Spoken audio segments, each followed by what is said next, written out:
Muy buenos días, bienvenidas y bienvenidos.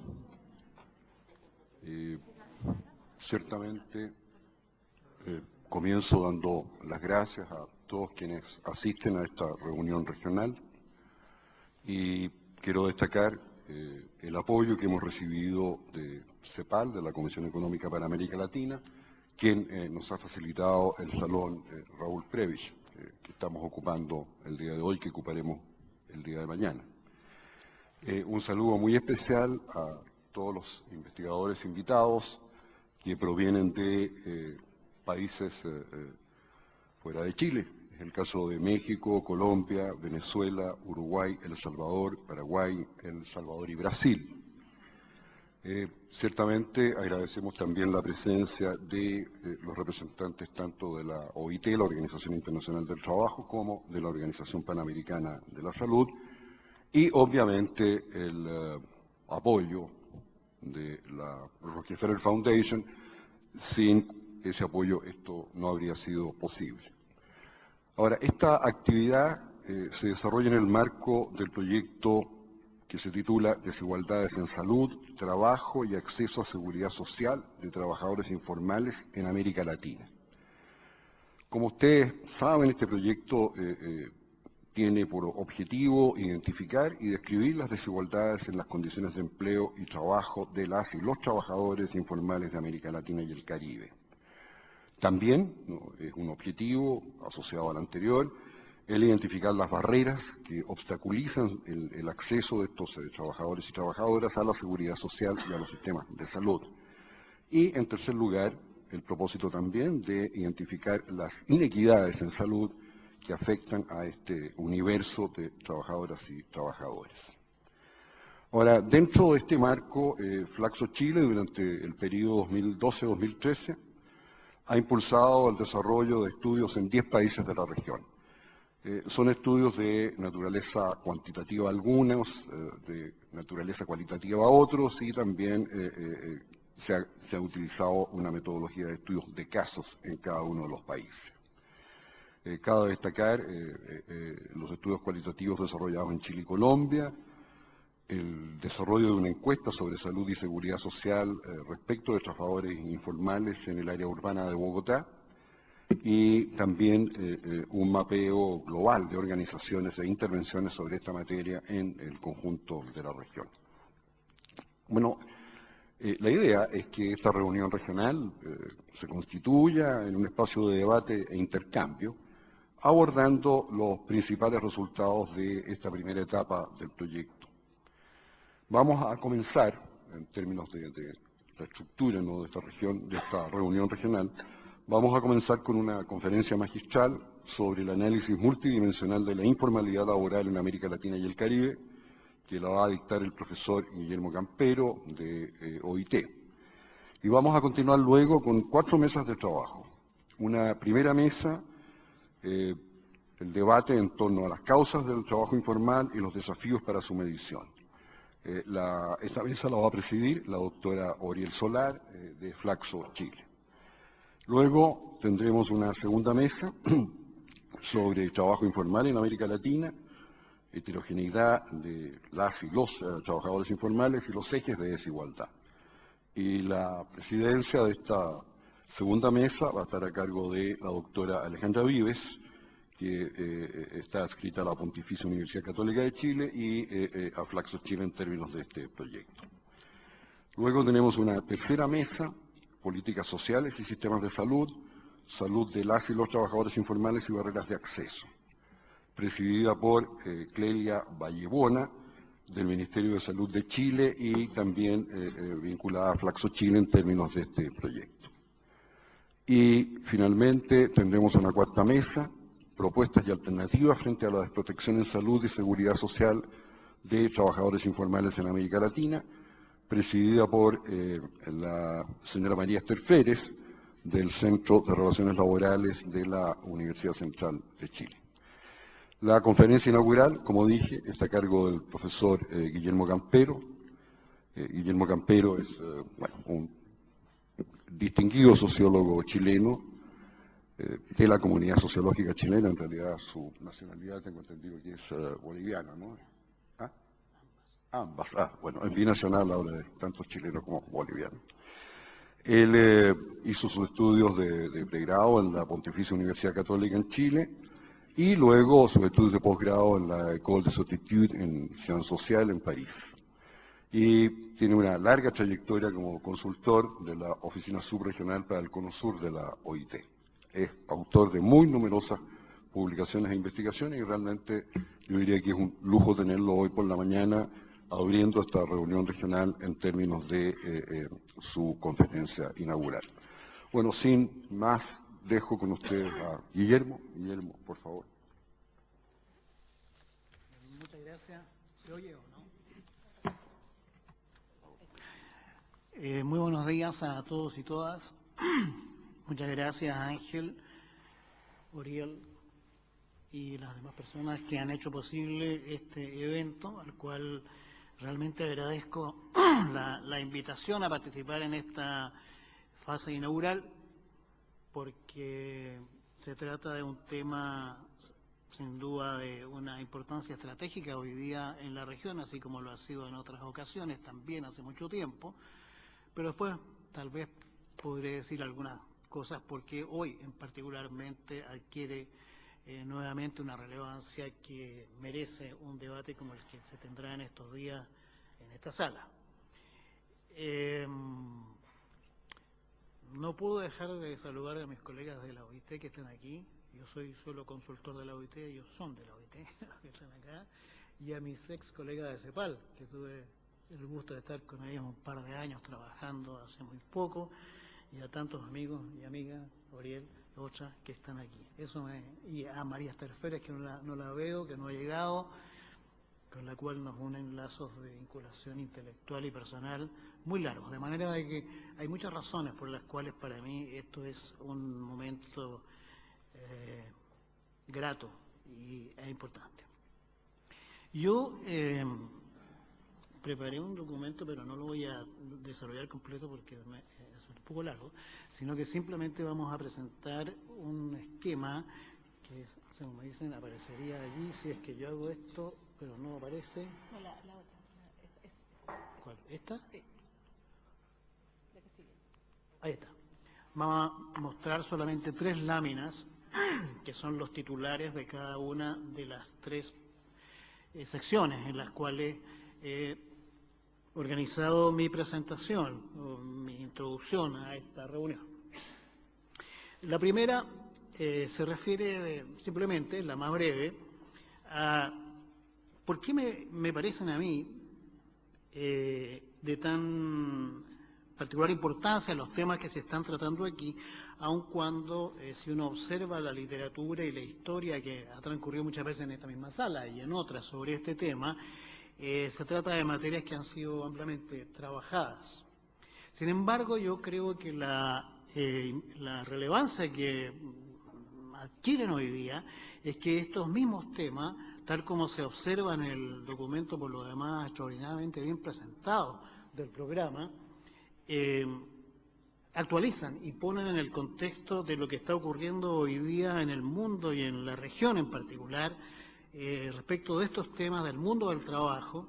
Y yo quiero agregar, aunque no está mencionado aquí, pero se capta perfectamente que está en alguna manera en el sentido del debate de este asunto, el tema del desarrollo y la democracia aquí, y los temas de igualdad y de oportunidades y alternativas existentes para alcanzar estadios mejores de progreso y de posibilidades de mejor desarrollo para las personas y las comunidades sociales en nuestras regiones. Entonces, en ese sentido, estos temas que tratan sobre el trabajo informal o la informalidad y en particular su vinculación con los temas de acceso a la protección social, a la salud, tienen una especificidad sin duda y ese es lo que va a concentrar, eso es lo que va a concentrar la atención de las presentaciones, los trabajos y los debates.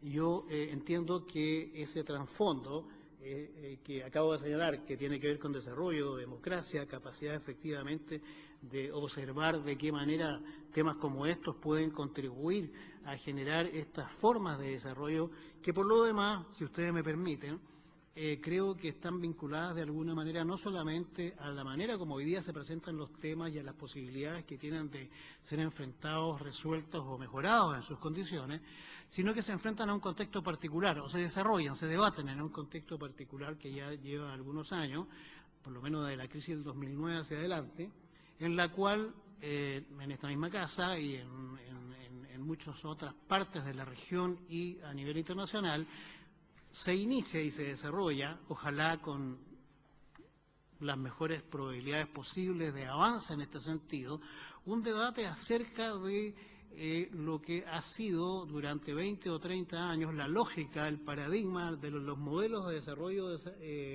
que se han aplicado, o que han venido aplicándose, sobre todo, por lo menos en la región nuestra, a partir de los 70. ¿No?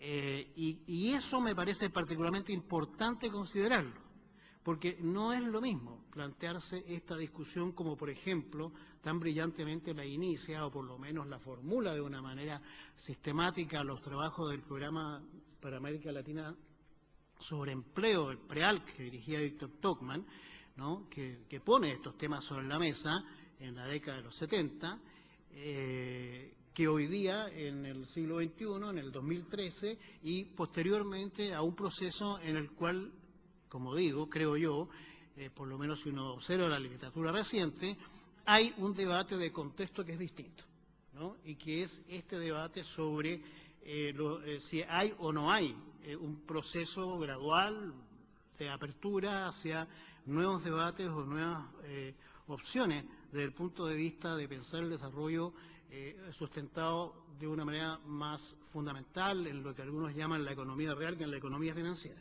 ¿no? Y eso no es menor, esa distinción.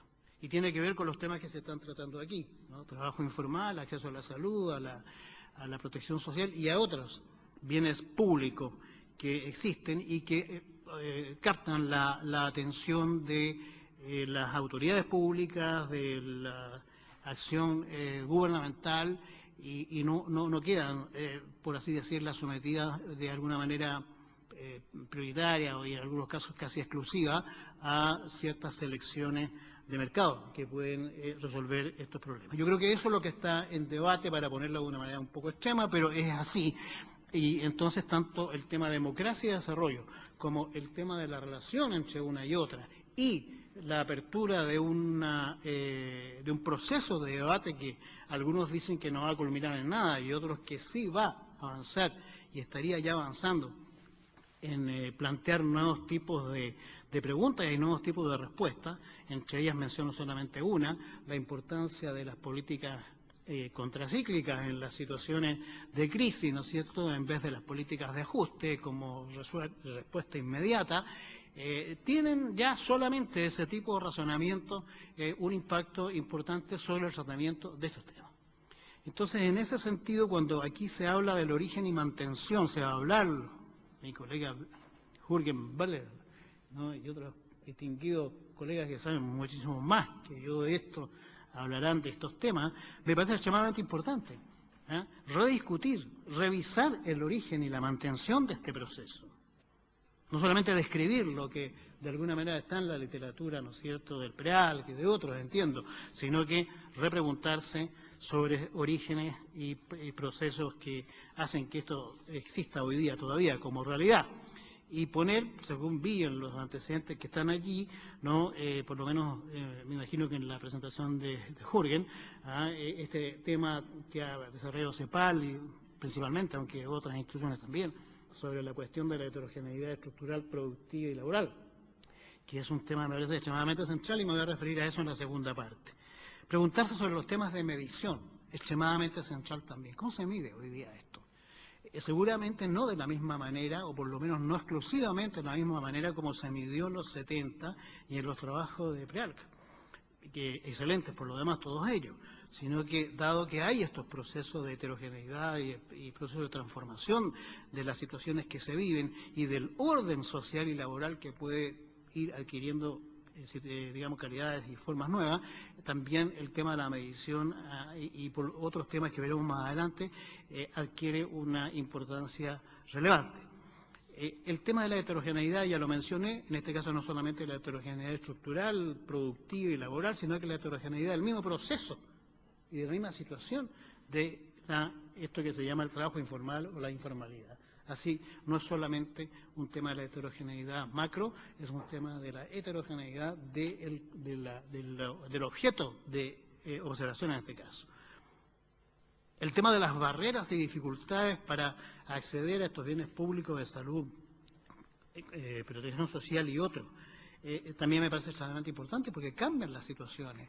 En cierta medida se han desarrollado durante mucho tiempo en muchos países las llamadas políticas sociales, las transferencias condicionadas, en fin, un conjunto de instrumentos que de alguna manera también tienen que ver y han sido orientadas hacia sectores que de alguna manera se encuentran en el mundo del trabajo informal, pero estas barreras no son las mismas que las que podían existir en diseños y de políticas públicas hacia estos sectores hace 10, 20 o 30 años. Entonces hay también otras situaciones. Aquí, por ejemplo, en el tema de las barreras, Jürgen me perdona si me introduzco en un tema en el cual él sabe que yo no sé mucho, pero, o Simón Sekini, que está por ahí también, que es otra de las autoridades en este tema, pero en este tema de las barreras de acceso, lanzo nada más una idea que probablemente a lo mejor en algún trabajo esté presente, y es este tema de la aparente paralelismo entre lo que es de una parte el acceso a estos bienes públicos, seguridad social, protección, etcétera, de los sectores, comillas, formales o que están en el mundo, digamos, del trabajo regulado, ¿no? Y las políticas sociales, que son otra forma de acceso o de impulso para acceder a estos bienes, vistos como dos pilares distintos. De una parte está el mundo de los que trabajan bajo formas reguladas, etcétera, y de otra parte está este otro mundo, y estos mundos no se cruzan. Entonces, el problema es si estas políticas sociales tienden o no tienden a generar una dualidad, otro tipo de heterogeneidad, o si estas tienden o estarían tendiendo a generar convergencia para que este mundo que está de alguna manera fuera del mundo del trabajo formal pueda acceder a este mundo del trabajo formal, progresivamente genere competencias a partir de estas políticas públicas llamadas sociales, ¿no? Son dos situaciones distintas, o por lo menos aparecen a veces así. Y por último, los desafíos, por lo tanto, a la luz de todo esto, de las desigualdades, ¿no es cierto?, que aparecen aquí, qué planteamientos hay que hacer respecto de esto y cómo, de alguna manera, formular algo que tenga que ver con este contexto general de la probabilidad de un nuevo debate sobre el orden social y político y el desarrollo, son los cambios que se han producido en la misma estructura productiva y, por lo tanto, en las formas que adquiere este fenómeno de la informalidad y los otros temas que se han señalado. Me parece en ese sentido una agenda completa, importante, pero quería contextualizarla. Sé que es innecesario porque estoy seguro que la mayoría de ustedes, de alguna forma, ha hecho sus trabajos pensando en estos contextos nacionales, regionales y globales, pero simplemente quería destacarlo porque me parece que eso le da una dimensión que lo hace aún más atractivo. La segunda parte de... Esto no cambia. ¿Esta? La otra. No, la otra. Esa. ¿No? Bueno, no importa. Ya. La segunda parte tiene que ver con lo siguiente. Aquí voy a intentar introducirme en algunas hipótesis que tal vez puedan contribuir al debate que vamos a tener.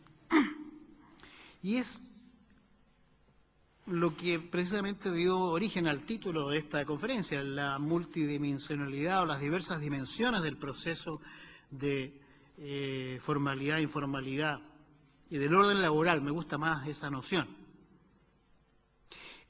¿Por qué diversas dimensiones? Multidimensionalidad en el caso del trabajo informal o la informalidad. Y voy a mencionar solamente algunos temas que me parecen importantes, que los he visto, que puede que aparezcan en algunos de los textos, pero que yo quisiera relevarlos como si les parece interesante, como referencias a las cuales de pronto podrían ser consideradas en el debate.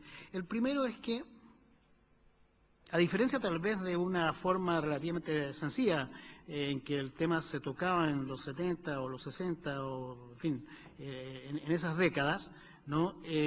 No toda forma de informalidad o no toda forma de trabajo informal es equivalente a pobreza. A veces esta relación se hacía de una manera directa y obviamente había evidencia empírica para ello, pero el proceso de los 70 hacia adelante y la observación más detallada de este proceso nos muestra que no necesariamente toda forma de desempeño laboral o de realidad laboral, comillas, informal, es igual a situación de pobreza, ¿no?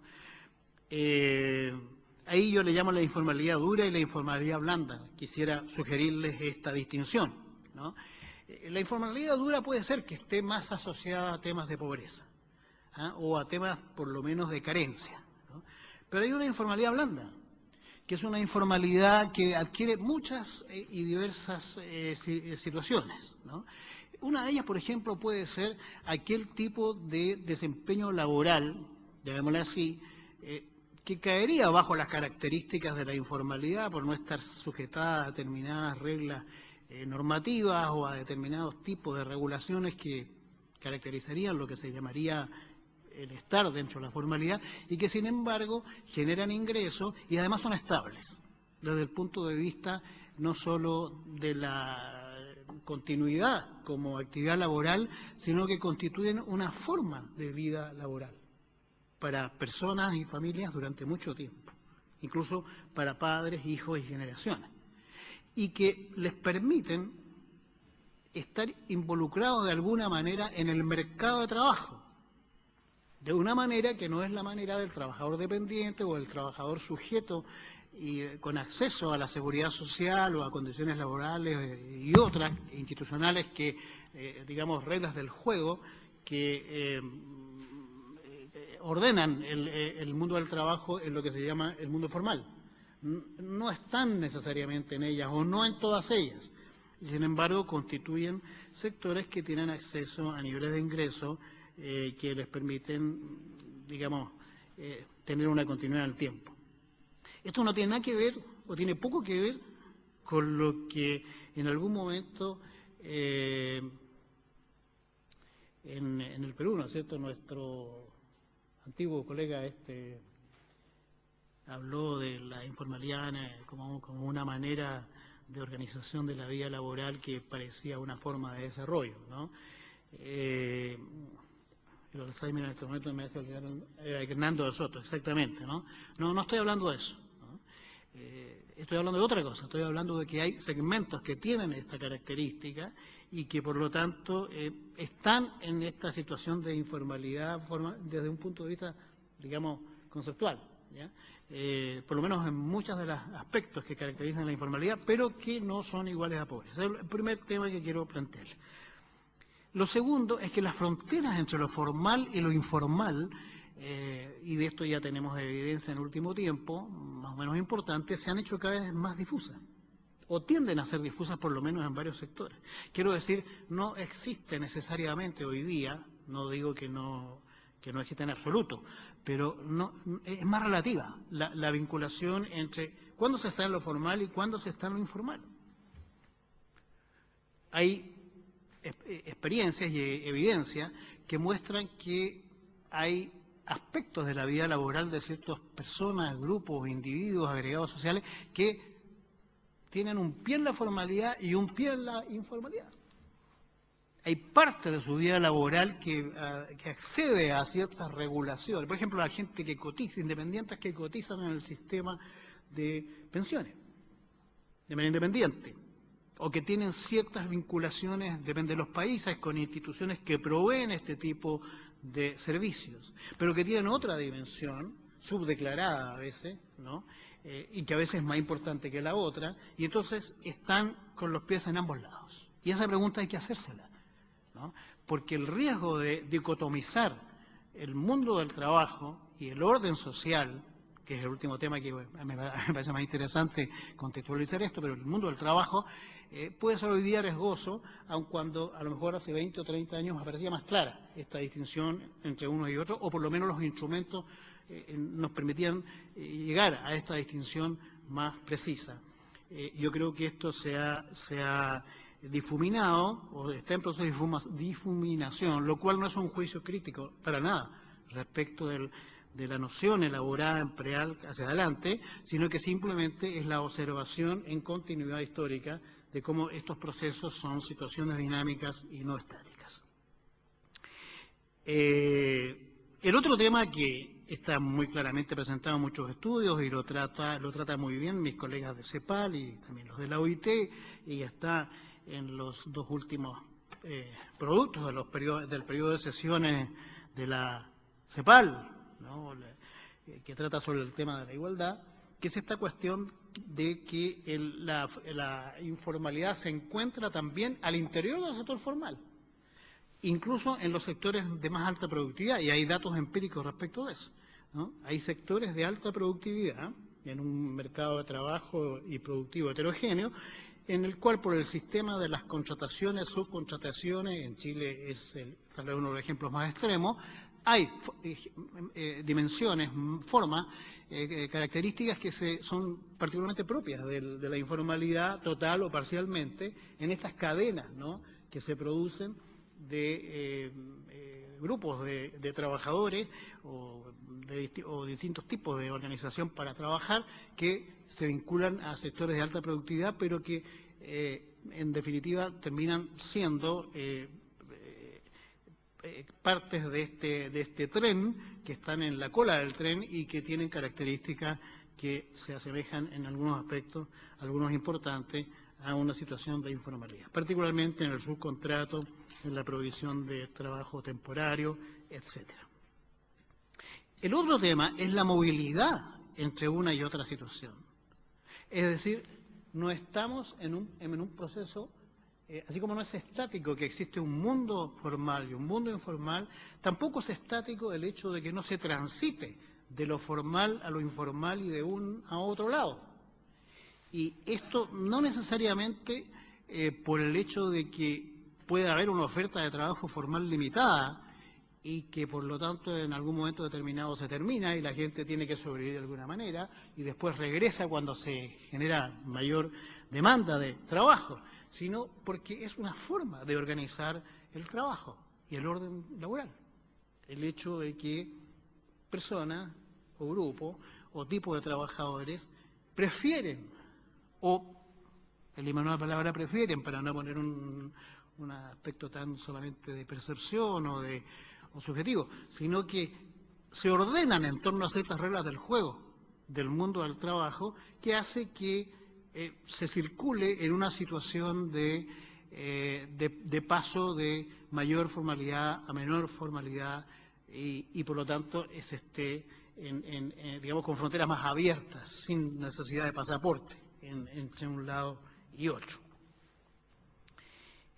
Y por último, todas estas distintas formas que pueden ser aleatorias y combinadas y examinadas en cada una de las situaciones de nuestros países, de los 10, por ejemplo, que han participado en este interesante proyecto, relevante proyecto, implican respuestas, formas distintas de acceso a estos bienes públicos de la salud, la seguridad social y otros, ¿no? Entonces, no es una pregunta unívoca, cómo se accede o no se accede, o cuáles son las barreras desde la informalidad a estos bienes públicos, sino cuáles son las distintas formas en que se accede y de qué manera estas formas que se accede son a la vez dinámicas y van transformándose en el tiempo, de manera que el tema es mucho más complejo que simplemente identificar una manera de acceder en el mundo formal y una manera de acceder en el mundo informal, sino que hay manera, como se decía en nuestros viejos tiempos, Ángel, desigual y combinada, ¿no? Bueno, ustedes, el desarrollo desigual y combinado, nosotros venimos de esa generación con mi querido Ángel Fliflis, ¿no? Y yo diría que esto es desigual y combinado, o sea que es una noción que es tan importante como la que rescata hoy día de nuevo la CEPAL con esta cuestión de de la heterogeneidad estructural. Termino esta parte diciendo lo siguiente.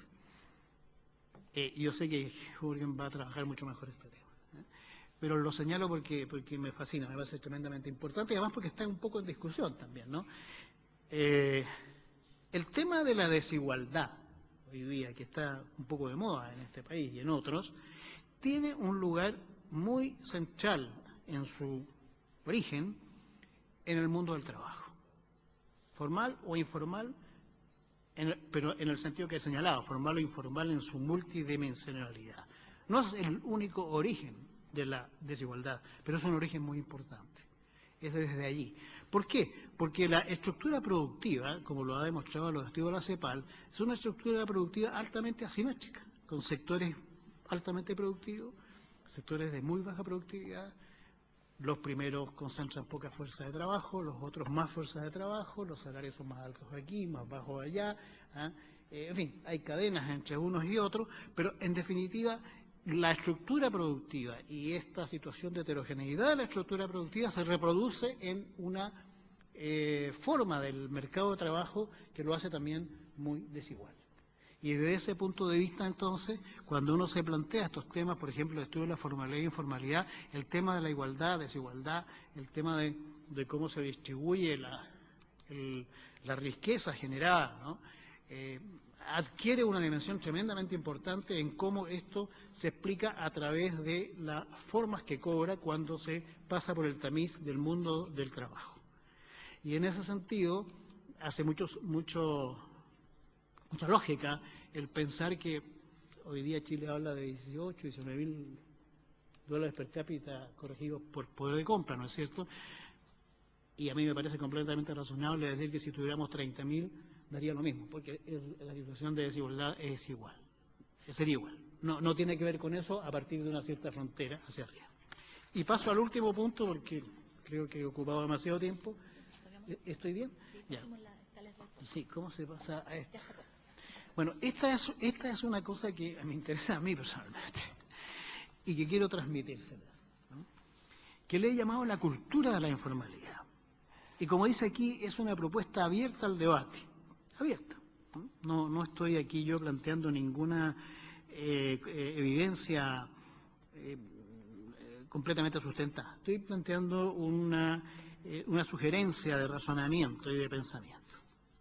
Y es que este tema de la informalidad, que tiene su origen, su estructura, sus características, su metodología, su forma de medición y es lógico que así sea, es el tema que nos convoca de manera específica, no solamente está en el contexto de estas transformaciones sobre el debate del desarrollo y de la modalidad de desarrollo y de cuáles son las lógicas que inducen a las decisiones del desarrollo, sino que está también inserto en algo que viene de más atrás y que tiene que ver con el hecho que yo me atrevo aquí, ante ustedes en este momento solamente como sugerencia, a denominar que la informalidad es una cultura, no es solamente una forma de trabajo, y que esa cultura no tiene que ver solamente con el trabajo, sino que la cultura de la informalidad, es decir, de aquello que no está institucionalizado o fuertemente institucionalizado o razonablemente ordenado, como decía Bobbio, en reglas del juego o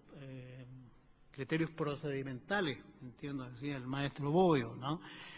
Es una característica bastante extendida en nuestra región, en América del Sur y Caribe. Por ejemplo, el tema que trata el estudio de 2006 del Banco Interamericano del Desarrollo, la política de las políticas públicas, un estudio que tiene una orientación institucionalista, pero que tiene un tema interesante.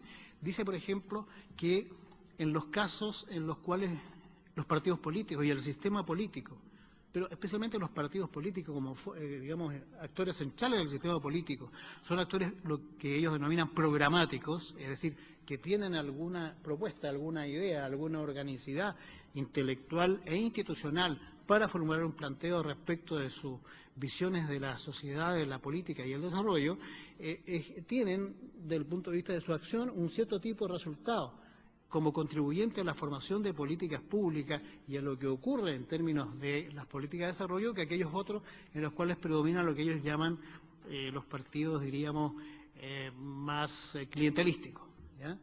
Entonces, aquí hay un tema de cuál es la naturaleza de la institucionalidad de la región. Hoy día la institucionalidad regional, tanto en América como en el Caribe, es bastante más sólida en muchos aspectos que hace 20 o 30 años atrás. Es decir, en la cual partidos políticos, sistemas jurídicos, formas de organización de la institucionalidad tributaria, los temas de cómo se ordena la soberanía institucional estatal del territorio, en fin, un montón de elementos que constituyen la capacidad institucional de las sociedades para actuar en la región por distintas razones, que han sido ampliamente tratadas, de alguna manera, tuvieron la característica de una cierta informalidad, por dificultad para acceder a una mayor institucionalización, por dificultad de conceptualizar culturalmente la importancia de lo institucional, el caudillaje, el populismo, todos los elementos que están presentes en la sociología latinoamericana son una manera de tener una cabeza informal, ¿no? Y eso no lo estoy diciendo ni que es bueno ni que es malo, simplemente que existe de esa forma. El hecho de jugar con las reglas, pero también saltarse las reglas, o de tener reglas que no son las reglas institucionales, sino que otras reglas que permiten también resolver los problemas. Y desde ese punto de vista, ¿no?, los estudios de opinión pública, por ejemplo, que se han hecho durante mucho tiempo, preguntan a la gente respecto de cómo se pueden resolver las cosas y hay una proporción no baja de los entrevistados que contestan, bueno, a través de la capacidad que tiene uno de llegar, conectarse o vincularse a cierta gente que tiene autoridad, poder o capacidad. Eso ocurre en toda la sociedad del mundo, pero en América Latina, también en otros países, pero en América Latina eso es un elemento importante, ¿no? Que no tiene que ver solamente con el hecho de que está en todas partes, de estar en ciertos círculos de formación profesional, universitaria y otros también, las redes de ese tipo, sino que las redes en general, de cómo se maneja la decisión política o las decisiones sociales. Entonces, en ese sentido, me atrae esta idea de pensar que la cuestión de la informalidad en el trabajo, que es algo que, como digo, tiene su especificidad, tiene su lógica, tiene sus reglas, y no estoy tratando de escapar a ella, se encuadra en un tipo de cultura general que es, no sé si apropiada o inapropiadamente, pero ilustrativamente puede servir también informal, ¿no?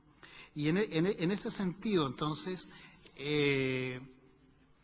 por decir así, el carácter, la naturaleza cultural nuestra en la región enfrenta el hecho que tiene estructuras productivas, estructuras laborales que tienen estas dimensiones de formalidad e informalidad con todas las características que he mencionado, pero al mismo tiempo tiene esta suerte de mentalidad o de cultura o de experiencia o de práctica, si ustedes quieren llamarla de una manera más simple, que hace que estos elementos de trabajar con reglas del juego diversas, o sea, Weber está muy lejos, digamos, ¿ah?, en muchos aspectos, ¿no? Y a lo mejor eso está bien, ¿ah? Recuerdo, lo pongo como anécdota simplemente, en Bolivia tuve la oportunidad breve, creo que fueron 7 minutos, trabajando en un proyecto allí, de conversar con el presidente Evo Morales. Y conversamos sobre algunas cosas de lo que allí parecía interesante plantearse. Y él me dijo: hermano, tú eres muy occidental. Entonces yo le pregunté: ¿por qué, presidente? Porque tú me hablas de estructuras, me hablas de instituciones, me hablas de la formalización de la institucionalidad como una base importante para políticas de desarrollo en Bolivia, lo cual está bien. Pero resulta que nosotros tenemos otras maneras también de entendernos, tenemos otro lenguaje y otras categorías para vincularnos. Y te pongo un ejemplo. Un cesante en Chile, por ejemplo, de la construcción, que se quedó sin trabajo, o de la industria, es distinto a un cesante en Bolivia. No sé si hay algún colega de Bolivia aquí, pero él mencionó ese ejemplo que me pareció interesante. Y dijo: no todos, pero muchos de ellos, si pierden su trabajo, a diferencia de un trabajador chileno que es una sociedad, por decir así, comillas, más capitalista, desde el punto de vista de sus relaciones salariales, etcétera, es un desempleado que felizmente ustedes tienen seguro de desempleo o queda en una situación bastante difícil. Aquí una proporción importante del desempleado vuelve a su comunidad, a la comunidad rural o a la comunidad altiplánica o a la comunidad del Oriente, digamos, a la cual pertenece. Y por lo tanto tiene redes de protección que existen. Y esas redes de protección son informales. Sin embargo, permiten que ese cesante no esté afiliado ni pague el porcentaje X a la cuenta única y no haya está el fondo solidario. No es esa la lógica, lo cual no quiere decir que eso no debiera existir. Quiere decir que las sociedades se enfrentan los problemas de maneras distintas en torno a reglas distintas. Entonces me decían, no me hables exclusivamente de los desafíos que tenemos institucionales, que los tenemos, hermano, sino que tratemos de conversar cómo las sociedades están organizadas de determinadas maneras en nuestros países, en los cuales esto que yo llamaba la cultura de la informalidad, no en un sentido negativo, sino en un sentido de percepción de esta realidad, puede ser importante. Termino diciendo entonces que si estas reflexiones pueden servir por lo menos como telón de fondo para algunos de nuestros debates o los debates que van a haber aquí, ya habría cumplido la obligación de poder hacer una introducción inaugural respecto de esto. Y la termino con una sola frase, que está al final de un trabajo que preparé, pero que era un poquito largo, ¿no? Y que termina con lo siguiente. Termina diciendo que, en definitiva, desde el punto de vista de lo que hay que preguntarse al final del día, tanto en este tema, mirado en la perspectiva de una reflexión sobre el desarrollo de la democracia, independiente de su especificidad y el valor que tiene el trabajarlo en sí mismo, lo que ya lo tiene, no estoy diciendo que no existe, pero mirando en esa perspectiva es hacerse la siguiente pregunta. A ver si tenemos la posibilidad de acercarnos a una respuesta interesante, yo creo que sí. Y es no tanto, si bien hay que hacerla, la pregunta de hacia dónde queremos llegar desde el punto de vista de el acceso a estos bienes públicos, salud, protección social y otros, en este caso. Pregunta fundamental, el horizonte, ¿no? La brújula hacia donde deberíamos poner nuestros esfuerzos en la heterogeneidad nuestra y en lo que nos hace comunes también en la región. Sino que prestar atención a otra pregunta que es complementaria a la anterior y a lo mejor previa. Y es esta. ¿Debajo de qué nivel? ¿Debajo de qué nivel civilizatorio no queremos estar? Es decir, ¿qué es aquello que define no solamente aquello a lo cual queremos ir en el tiempo, lo que ya es muy importante, sino cómo en cualquier orden de política o de estrategia que adoptemos, garantizamos hasta donde sea posible esto que se llama el acceso universal, ¿no?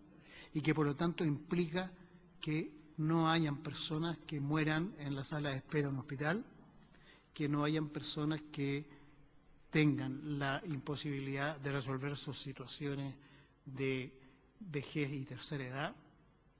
No queremos eso. Y si no queremos eso, ¿qué tenemos que hacer para que eso no ocurra? O sea, si estamos debajo de eso, me lo dijo una vez un diputado alemán de derecha, en una reunión que tuvimos en vieja época. Yo le pregunté, ¿cuál es la medición que ustedes harían para identificar cuándo un modelo de desarrollo, un orden social, político y económico han tenido éxito? Y él me contestó eso. El día que un alemán se muera de frío o que no pueda ser protegido frente a una desventura, en ese momento cualquier modelo de estatista, mercadista, mixto, fracasó. La pregunta que tenemos que hacer entonces es debajo de qué no queremos estar. Y eso creo que es una forma empírica importante de tratar estos problemas. Bueno, le agradezco muchísimo. Muchas gracias.